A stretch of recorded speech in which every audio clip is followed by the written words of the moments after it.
Okay, this video is about me bolting my lathe down. It should have been uneventful, but it wasn't. As usual, I had some excitement. I turned that lathe totally over on its side, and it's 870 pounds, so go figure, my friends. But you can see it's back up, and it is bolted down to the concrete.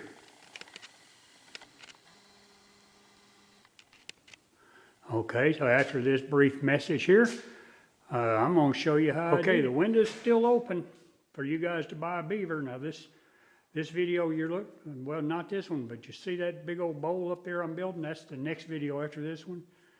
It is a prime example of how to use the beaver. Now you can email me at woodwhirler@gmail.com and tell me you're interested in one, and I'll forward it to the guy that makes them, and he'll get a hold of you. So now let's go bolt this thing down. In my shop, I decided to do something a little different this time. It didn't really bother me, but I decided to, spend some time to fix it. One thing I'm doing is I'm sanding the top of my lathe. They paint this thing in a real rough paint, like a whole bunch of orange peel. It's not smooth. It makes it really hard to keep it clean because it's just really rough, and I don't like it, so I'm gonna repaint my lathe. I'm gonna paint it back black, but I just like to keep it a little cleaner, and you just can't do it when you got all that rough paint. So anyway, the other thing I want to do is I'm gonna bolt it down to concrete while I'm down a little bit, and I'm gonna totally clean it, and, do everything necessary to it. Check all my spindles and taper holes and all that kind of stuff. Just totally clean up. One thing, it's on 2-inch like pedestals right now. They came with it, and that's where I put it. But I've since learned that it's too high for me even. Okay, here you go. Theoretically, you should have your cutting area even like even with your hip right here, so you can come in here and move like this. See, mine's, so I had to come up here on my ribs to do it, so those are 2 inches high, so that'd be just about right for me. Plus I'm gonna bolt it down to concrete to keep it from rocking and rolling as much. So that's the plan, my friend. So let me get started a little bit. I'll take the camera off and show you those little pedestals down there, and then I'm gonna go ahead and pull the floor jacks. I've got a couple of them over here, so I can jack it up a little bit. Start marking and drilling. Get that off the tripod, and I'll show you what I'm talking about. All right, I want you to look at this paint a little bit right here. Okay, see, I have right there, I hadn't sanded that yet. See how rough that is? It's like a textured finish or something, and all of it's like that. And it just, it makes it hard to clean because all those low spots, stuff gets in it, and it's hard to wipe off and so forth. So I'm sanding it down all smooth. Of course, I'm using power tools. And I'm going to repaint it with some real good shiny black, and we'll see what happens then. But anyway, we come down here, and you can see right there, see it's got those 2-inch pedestals. There's another view. So I'm going to take those off, and it's going to go flat against the concrete. And first thing I'm going to do is put the balance on it, put a level on it. Because these things, contrary to popular belief, as heavy as they are, they will twist on you. So you've got to, it's got to be level, or your headstock and your tailstock won't meet exactly. So that's the best way to do it. Put a level on it, and then you want to put point tools or point whatever in both ends, and your 2 points are to meet. I'll show you how to do all that when we get around to it. So first thing I'm going to do is go ahead and bring the floor jacks over here and start getting these things off. And as I do that, I'll come in occasionally. I'm not going to have watching everything. All right? Well, other thing right here. Okay, got the hammer drill out. You got to have a hammer drill. This is some thick concrete here. Poured it myself, I already know. And I'm using, there they go, right here. Where'd it go? There they are. I'm using these 1/2 inch, 7-inch anchor bolts. I figured that ought to do it. All right. So we'll get this show on the road. All right, I got the pedestals out and back down on the concrete. First thing you want to do, or at least first thing I did, is I put a point tool of some sort in the tailstock and one in the headstock, and I run them together like this. And what we're looking at right here is to see if we have point to point. Looks to me like this one's on the money. Okay, if it's not point to point, you have to shim up the legs, put the level on the ways and shim up the legs, because the body, no matter how big and heavy it is, it will twist a little bit and cause these to be out. Now let me make sure. Okay, that's tight. Okay, we're good right here. That's chipped off a little, but that doesn't make any difference.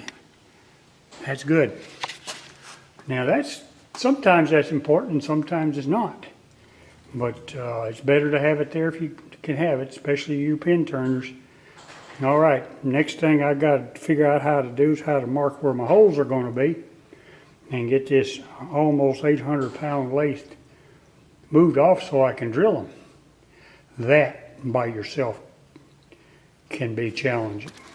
All right, being as I can't get anything in there straight, to like a chisel or a point or something, here's how I'm going to mark them. I'm going to use paint. Come in here. Let me see here. And okay. Well, here's what happens when you're working by yourself and you jack it up too high. I guess it's top heavy. I didn't have it that high, but once it started going, nothing I could do about it. I wasn't in the way, so no big deal. So now I guess I'll have to just dig out my engine hoist and pick it back up and scoot it in place. That's the way I put it in here in the first place, so I guess I can do it again. Doesn't appear like nothing's hurt because it's all on that rubber mat there. I guess I'll find out when I get her upright. In the meantime, I can get to my holes now. There's always some bright side, isn't there? I don't worry about it, I just fix it. Well, I got one hole drilled.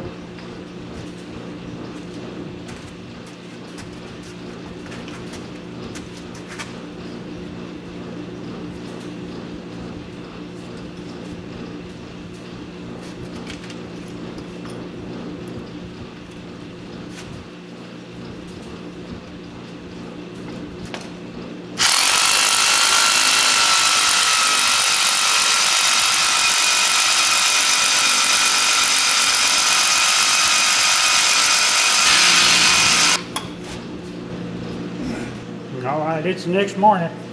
Nobody picked it up last night, so I guess I'll have to get the engine hoist out of it. Well, first thing I'm going to do is I'm going to go ahead and finish these studs up. I'm going to cut them off to the length I want them and round the tops a little bit and make sure the nuts fit back on it. And then I'll go get the engine hoist out and get some straps and we'll see what we can do. Out of the way, you don't want to cut it.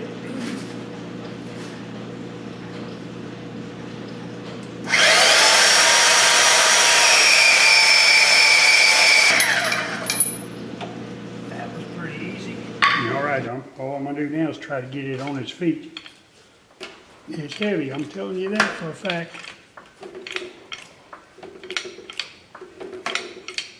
I wish I could get my tractor in here.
Well, everything's back together. It's all bolted down now.